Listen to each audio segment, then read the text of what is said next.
Hey everybody, and welcome to my N5 series on the SP404 Mark II, where I cover a topic in about 5 minutes. Thomas writes in and asks if I can show how to sync Ableton Live and sync the SP404 Mark II to Ableton Live, kind of like I did a while ago for the P6. And I'm happy to do that, especially since I already have all this stuff set up for streaming and to show it off. So, a couple things to note. I'm going to go live settings to go into the preferences here. And by default, you may have track, you may have sync turned on for input ports. This is basically what the SP404 Mark II can send to Ableton Live. Personally, I don't really need it to send sync. I've typically got sync off on the SP404 Mark II for sending it out anyway. But just to be safe so that we don't get a MIDI sync loop, I could just turn this off. And then on the output ports, I want to make sure I'm sending sync from Ableton Live to the SP404 Mark II. Obviously, if you want to go the other direction, just switch these. Although I find that Ableton Live has a pretty steady clock, at least internally, and I don't mind syncing other things to it. And it can get weird when you start syncing external gear like the SP404 Mark II over to it. So those are probably the only two settings that you need to worry about. The track here on both input and output is really about sending either pads or MIDI CC for like the knobs and stuff back and forth between the two.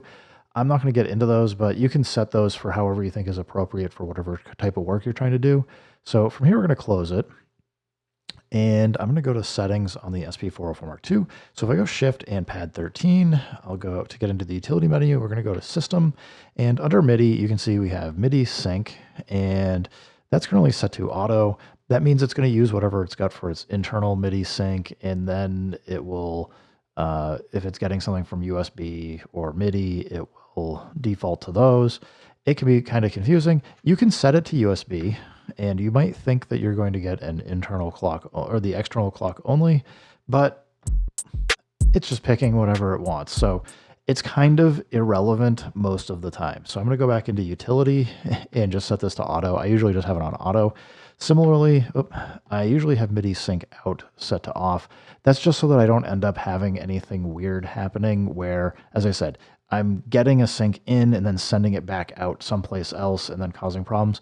If you know what you're doing, you can absolutely do this stuff, but MIDI loops can be a real problem. And if you start feeling like your timing gets weird or sloppy or off or changing, it's probably because you have a sync issue where one device is receiving the sync and then sending it back to the device that you've got it from.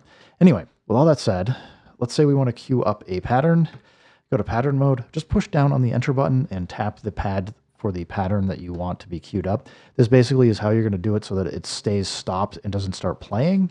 And to get this to play now in sync, the only thing I have to do is hit the play button. And you might have noticed the EXT said like 110 or something and then sped up to 120. It's pretty hard for devices to MIDI sync immediately. So usually you'll want to give it a little bit of time to catch up and get synced up to your clock. But yeah, I can start, I can stop, start again, stop again, and kind of move around. So yeah, just be aware that if you're going to be doing this as a live performance, you may end up wanting to have like a empty pattern, or you might want to have your volume down while you start, and then once the MIDI's caught up, like in like a measure or a beat or two, you can then bring in your volume. But you might notice that you get like some weird sounds or shifting sounds depending on what you're doing on your SP404 Mark II otherwise. Anyway, hope this helps you out, Thomas. Everybody else, thanks for stopping by. Keep making music, keep having fun. Remember, if it sounds good, it is good, and peace.